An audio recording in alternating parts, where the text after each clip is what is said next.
Dans cette vidéo, je vais vous montrer comment partitionner son disque dur. Partitionner avant tout, c'est découper son disque dur en parties. Donc c'est ce que nous allons faire. Nous allons découper notre disque dur en parties pour pouvoir laisser à Linux un peu de place où s'installer. Pour ce faire, on va se diriger vers ordinateur, clic droit, gérer. On va directement se diriger vers gestion des disques et on va attendre que ça s'affiche. Ici en fait nous visualisons tous les disques locaux installés sur notre ordinateur. Donc pour ma part, moi j'ai un seul disque dur, un seul disque local, c'est le disque local C qui prend à peu près 500 Go. Ce disque local, on va le découper, ça veut dire qu'on va en prendre un peu de mémoire et le réserver à Linux. Ça veut dire en résultat, en pratique, voilà ce qu'on va faire, c'est réduire le volume. Clic droit, réduire le volume. Donc là, il faut que je choisisse la quantité d'espace à réduire en mégas. En d'autres mots, c'est la capacité mémoire de la nouvelle partition. Ok. Donc, puisque c'est en mégas, prenez les 3 derniers chiffres à gauche et choisissez un chiffre. Ça veut dire que si vous voulez 80 Go, écrivez 80. Si vous voulez laisser 100 Go, écrivez 100. Si vous voulez laisser 200, écrivez 200. C'est bien. Donc pour ma part, combien est-ce que je vais choisir?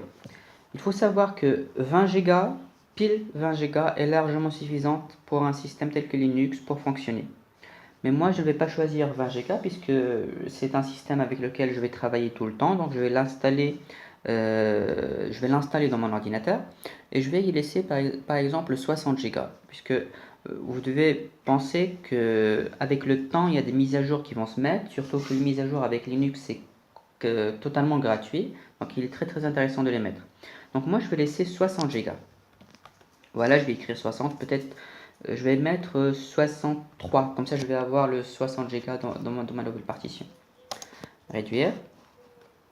Nous avons 62 Go non alloués, c'est là où c'est la nouvelle partition où on va installer Linux. Donc on n'a pas encore fini le travail, on va aller mettre nouveau volume simple. Ok, comme ça il sera pris en considération par le système.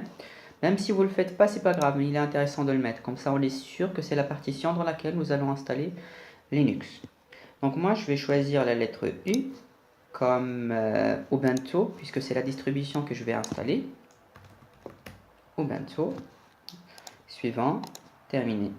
Voilà, donc en fait, ce sont les étapes qu'il faut faire pour installer une nouvelle partition. Moi, je ne vais pas m'arrêter ici. Je vais rajouter une troisième partition. Ok. Cette troisième partition sera accessible depuis Linux et Windows en même temps. Ça veut dire que si par exemple j'ai des données que je veux y accéder depuis Windows et Linux, comme par exemple des documents PDF, des fichiers Word, de la musique, en tout cas n'importe quoi, des cours par exemple. Donc tout ce contenu, je vais le mettre dans la troisième partition qui sera accessible depuis Windows et Linux. Donc là, je vais suivre les mêmes étapes. Hein. On va réduire le volume. Le voici. Il faut savoir que si vous avez déjà par défaut un disque local D, alors là, ne faites pas cette étape. Parce que le disque local D sera automatiquement accessible depuis Linux et Windows. Vous n'avez pas à faire une troisième partition pour cette raison. Le disque local D suffit amplement. Sinon là on a la partition Linux, on l'a créée depuis le disque local C. Mais si vous avez un disque local D avec plein de mémoire libre, donc cette étape vous pouvez directement la faire depuis le disque local D sans toucher au disque local C.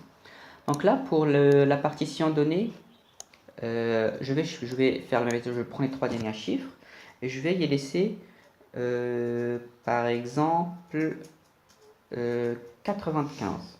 Hein, ou plutôt 86 comme ça, c'est bien, c'est largement suffisant pour moi. 80 Go c'est largement suffisant pour des données, de la musique et n'importe quoi.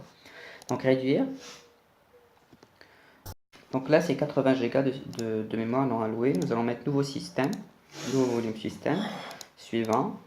Là on va mettre, je vais choisir la lettre S comme stockage ou stock. On choisit ce qui vous chante. Donc moi je vais mettre stock. Voilà. Suivant, terminé.